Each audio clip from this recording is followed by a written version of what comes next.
उल्टापुर नाम का एक गांव था जहां पर सारी चीजें उल्टी थीं। घर उल्टे और तो और लोगों के काम करने का तरीका भी उल्टा।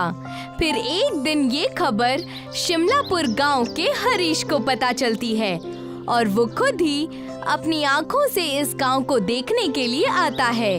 वो देखकर कहता है, अरे ये क्या, यहाँ तो जैसे सुना था वैसे ही सारी चीजें उल्टी है। घर से लेकर कुएं सब उल्टे हैं, पर ये सब मुमकिन कैसे है?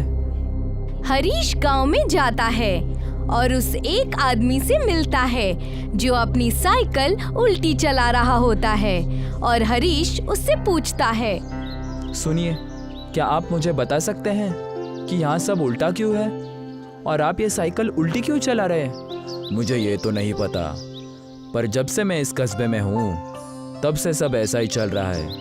और तुम ये बात गांव के मुखिया से पूछ सकते हो, उन्हें ज़रूर कुछ पता होगा।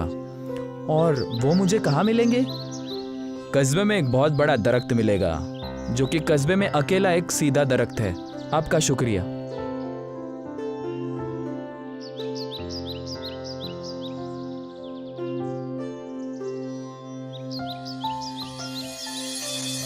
वहां से हरीश उस दरख्त के पास पहुंच जाता है जहां पर गांव के मुखिया खड़े रहते हैं।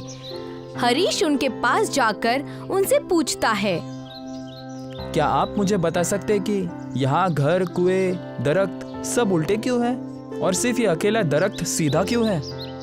बेटा, तुम कहाँ से आए हो और तुम ये क्यों जानना चाहते हो? मैं शिमलापुर कस्बे का हूँ। मैंने सुना था कि यहाँ सारी चीजें उल्टी हैं, तो मैं देखने के लिए खुद चला आया। तो अब जाके मैंने सारी चीजों को अपने आंखों से देख लिया है, तो मैं जानना चाहता हूँ तो यहाँ सारी चीजें ऐसी क्यों हैं? फिर मैं कस्बे जाकर सारी बातें लिखकर उसे कस्बे में बांट दूंगा। देखो बेटा, मुझे पूरी बात तो नहीं पता, पर मैं यही जानता हूँ कि एक बार एक ऋषि थे जो इस कस्बे में इस बड़े सीधे दरख्त के नीचे बैठकर ध्यान लगाया करते थे और किसी वजह से उन्होंने इस कस्बे को श्राप दे दिया, जिस वजह से इस कस्बे के सारे चीजें इसी तरह से उल्टी हो गई। पर उनने श्राप क्यों दिया और उस श्राप को कैसे हटा सकते हैं? बेटा, ये तो मुझे भी नहीं पता, पर अगर तुम्हें इसे जानना है तो तुम कस्बे के पुस्तकालय में जाकर खोजबीन कर सकते हो। शायद तुम्हें वहाँ कुछ मिल जाए। आपका बहुत बहुत शुक्रिया। वहाँ से हरीश गांव के कुतुबखाने में जाता है।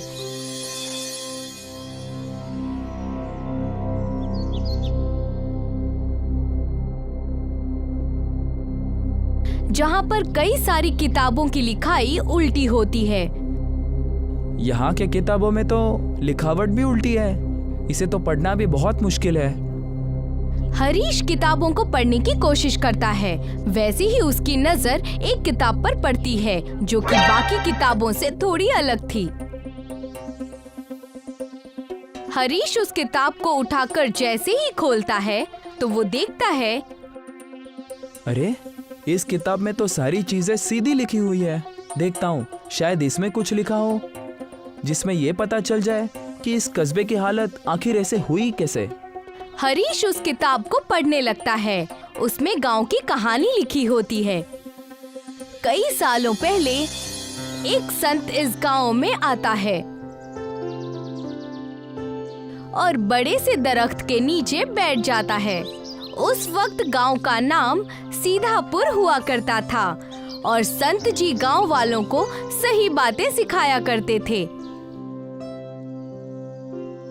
एक दिन संत जी गांव वालों को इकट्ठा करते हैं और उन्हें सूचना देते हैं, कस्बे वालों, मैंने आप सभी को यहाँ इसीलिए इकट्ठा किया है ताकि आप सभी को कस्बे में हो रहे शिकार के बारे में बता सकूं। आप लोग जो मासूम जानवरों का शिकार कर रहे हैं उसे अभी छोड़ दीजिए, वरना उसका अंजाम पूरे कस्बे वालों को भुगतना पड़ेगा। ये बात सुनकर कुछ लोग आपस में कहते हैं, इस संत को यहाँ आए हुए कुछ ही महीने हुए हैं और ये हम पर अपना राज चलाना चाहता है। तुम ठीक कह रहे हो, हम तो अपने शिकार का काम जारी रखेंगे। चलो अपने शिकार के जाल को कस्बे के जंगल में डाल कर आते हैं। गांव वाले संत की बातों को अनसुना कर देते हैं और फिर से शिकार के कई सारे जालों को जंगल में बिछा देते हैं। फिर एक दिन संत जंगल से गुजर रहे होते हैं। ये कस्बे वाले शिकार हद से ज्यादा करने लगे हैं और ये सब कुछ अपने शौक के लिए कर रहे हैं। बिना वजह मासूम जानवरों को मारना बहुत बुरा है। जैसे ही वो ये शब्द कहते हैं, वैसे ही एक रस्सी उनके पैर में पड़ती है और खींचकर संत जी को दरख्त से उल्टा लटका देती है। लगता है बड़ा शिकार हाथ लग गया है। हाँ हाँ, चलो देखते हैं। जैसे ही वो लोग वहाँ संत जी को उल्टा लटके देखते हैं, वो डर जाते हैं और जल्दी से उन्हें नीचे उतारते हैं। फिर माफी मांगने लगते हैं, मगर संत जी बिना कुछ सुने उस दरख्त के नीचे आ जाते हैं और ध्यान में लग जाते हैं। और जल्द ही सारे गांव में ये बात मालूम पड़ जाती है। सारे गांव वाले संत जी से मिलने आते हैं। हमें माफ कर दीजिए जो हमने किया उसके लिए। संत जी ध्यान से अपनी आंखें खोलते हैं। उनकी आंखें गुस्से से लाल हो चुकी होती हैं और फिर वो गांव वालों से कहते हैं, मैंने तुम्हें पहले ही कहा था, पर जो आज मेरे साथ हुआ मैं उसे भूल नहीं सकता।